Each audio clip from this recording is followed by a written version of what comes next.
Hello everyone and welcome back to Let's Play Echo Night. In the last video we got bonked on the head and went through a whole bunch of shit. And now it's time for everyone's nightmare scenario in this game. Welcome to the casino. Welcome to Casino Orpheus. Would you like to hear the instructions? The main game is Roulette, which is right over there. The object is to guess the number you think the ball will land on. If you guess wrong, then you lose your chips. That over there is a slot machine. You must match the patterns, or you lose your chips. I will give you 5 chips to start with. Use your chips sparingly. This particular place is where we can also use those claim tickets we've been finding throughout the game thus far. Oh, you have a claim ticket. Here, I'll exchange 20 chips for it. 20 chips per claim ticket. I think there's like 5 or 6 total you can find throughout the game. You can easily make a pretty good headway for our goal in the casino here if you find them all. I'm just taking care of this now. Please, come again. Mostly because I don't feel like backtracking to this area later on to take care of it, should I have to. What do you want? You're not worthy of sitting here yet. Come back later. And as that would imply, there is a third game you can play here, but you can't do that until you've made a certain amount of money on either the slots or roulette. Welcome. Would you like to play a game? Good luck. Alright, time for roulette. If you've ever played Yakuza or a game of roulette, you know what there is here. You got several kind of categories of numbers to place chips on, each with their own value of payback should they get landed on. You can bet on reds and blacks, dozens, higher lows, zeros, or certain sets of 1 to 4. Personally speaking, my strategy is to bet on opposite sides like this with I think 9 chips at a time, which gives me a likelihood of landing on a number of more or less 2 and 3 for a payout of 81 chips at a time, and I think you need around 200 to 300 in order to activate the final portion of the casino section here. It's roulette, and honestly, it's probably one of the more fair roulette games I've ever seen. It doesn't feel like it actively tries to cheat you out of anything. The slots do, but that's just because slots are always like that. If you're trying to actually get the astral pieces in the casino from the 3 ghosts in here, I recommend going for roulette instead. And thus, this is my strategy. Just bet on opposite thirds of each 2 rows and hope. Obviously, it's not the highest payout, but I feel this is the most consistent way to win this section. And trust me, if your luck's bad in the latter half of the gambling, you're going to be doing this a lot because you'll have to reload your most recent save. In fact, this is why I saved at the end of the last part, because I knew this was coming up. With that said, it's all just a time investment with roulette. It's an eventuality rather than bad luck, so to speak. Oh, they really chose that wording? They really just told me I lost the damn game. I haven't been gotten like that in 2 weeks. Realistically, though, once you reach over 200 chips, you're more than fine to quit. At that point, this happens. Seems like you have a lot of luck. We've been waiting a long time for someone like you to arrive. Please, visit the far table. This is where the real game begins. I wonder if you can beat her. That also reminds me, this casino is one of the only other places in the game where the clock system actively plays an element, because it does have closing hours unless you get here. I hope this won't be a big waste of time. The game is Blackjack. You start with 100 chips. If you double it, you win. Otherwise, you lose. Shall we begin? And by that, I mean once you reach the Blackjack minigame, the casino will not close until you've won or lost. So Blackjack is Blackjack. You are given 2 cards, and you need to get to as close to 21, if not evenly on 21 as possible. If you go to 22 or above, you bust and lose the bet. If you win a round, you double your bet in returns. You can hit to add another card to get yourself closer to 21. You can double down, where your end total bet will double coming in. So in case you're going to get 10, you would get 20 instead. But you can no longer... You're basically fixed onto whatever your final bet is if you double down. You can only do that on the first draw. Or you can... what's the term? Use insurance. Insurance means you get half your bet back, but you automatically lose. You can also just straight up stand to stick with whatever you have. This is... without a doubt, some of the cruelest blackjack I've ever seen, though. It's very realistic in how it plays out, but the AI here, I swear to God, is super aggressive and almost always tries to do its best to kill you. Metaphorically speaking, of course. There's nothing you can do to cheat at this. There's no safe strategy. This is pure RNG and luck, and because of that, you can be here for a while. I think this recording session, I was here for about 30 minutes.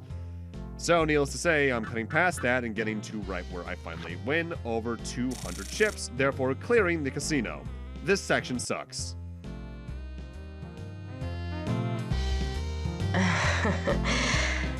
I can't believe I lost. Well, I haven't played a game that good for years.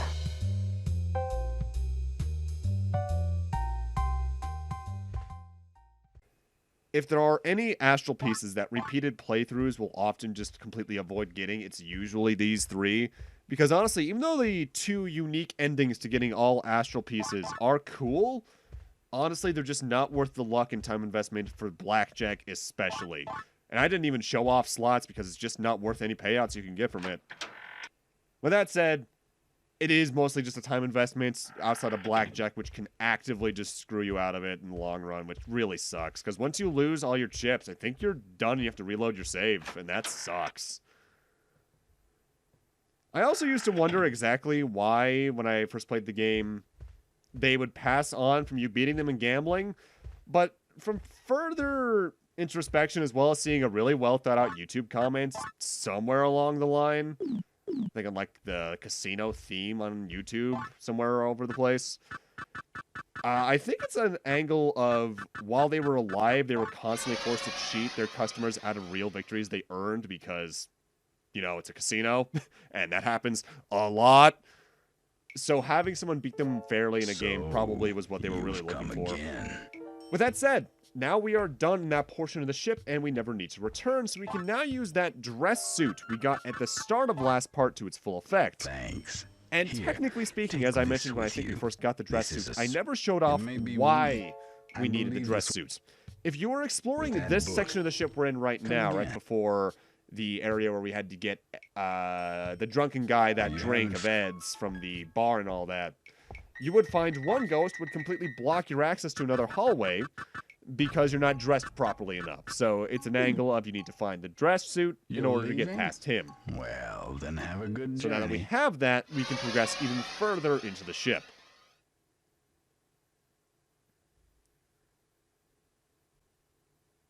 Also, I don't know what it is. Now that I think about it, there were a couple of PlayStation 1 games that just had Blackjack out of nowhere, weren't there? Because even Final Fantasy 9 had that in a post credits of sorts where you could just play Blackjack for...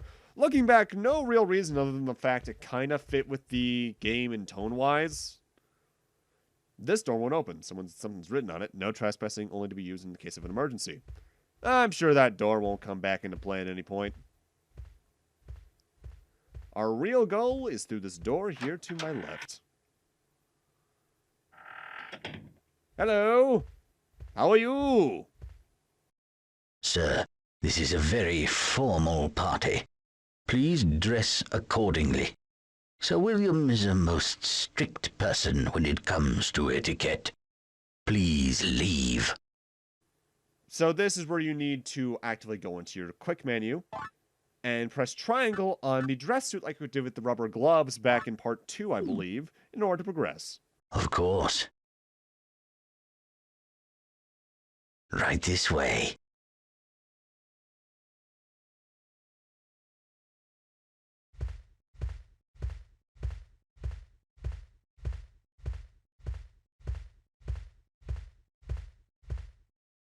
Well then, have fun. Sure thing. Thanks for your help. Prepare for a lore dump, people.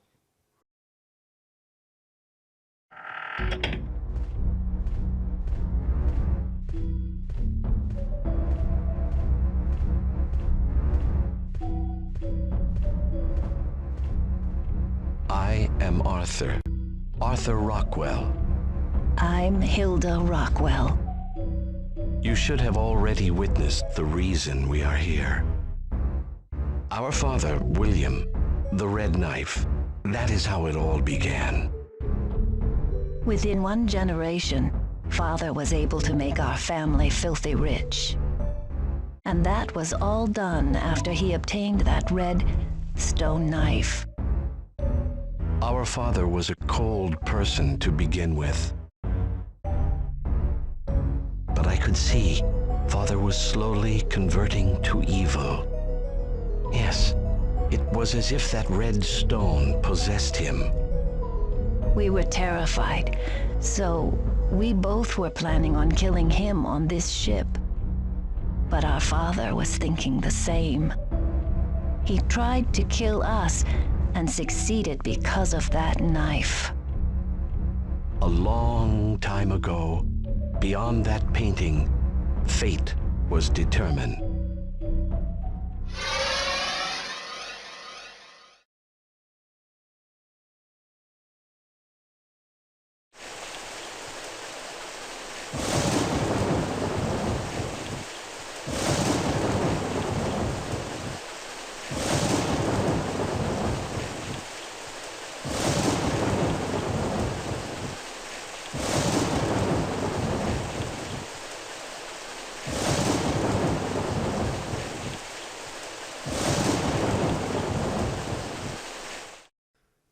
I'll be frank, every single time we get thrown into a flashback, I'm holding back super hard on just singing, "He's gonna take you back to the past." This is the king's quarters. No one's allowed in here. Leave this instant.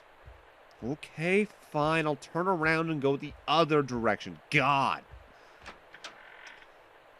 I don't know why. This might be my favorite flashback in the game, barring one other instance. Probably because in terms of aesthetic, it's the most different from all the others. Because we get some relatively unique geometry in each one, so to speak, and aesthetics. But I love the castle look for this game.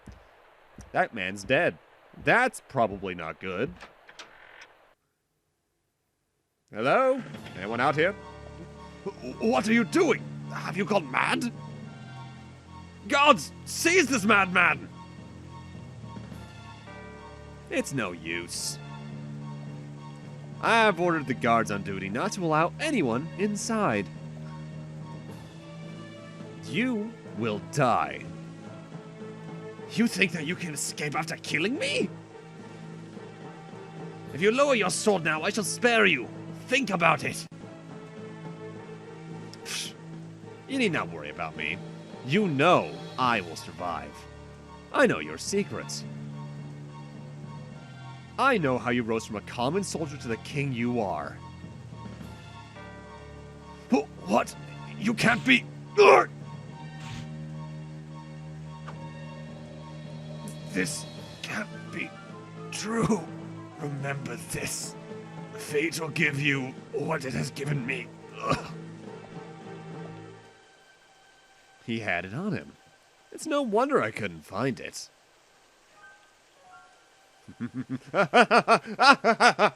Finally, I have obtained the power. With this, I, Alan Rockwell, shall rule this kingdom.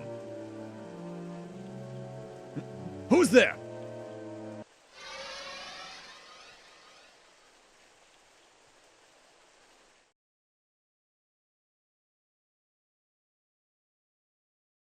Dear God, this has been in the family for generations, hasn't it, you two?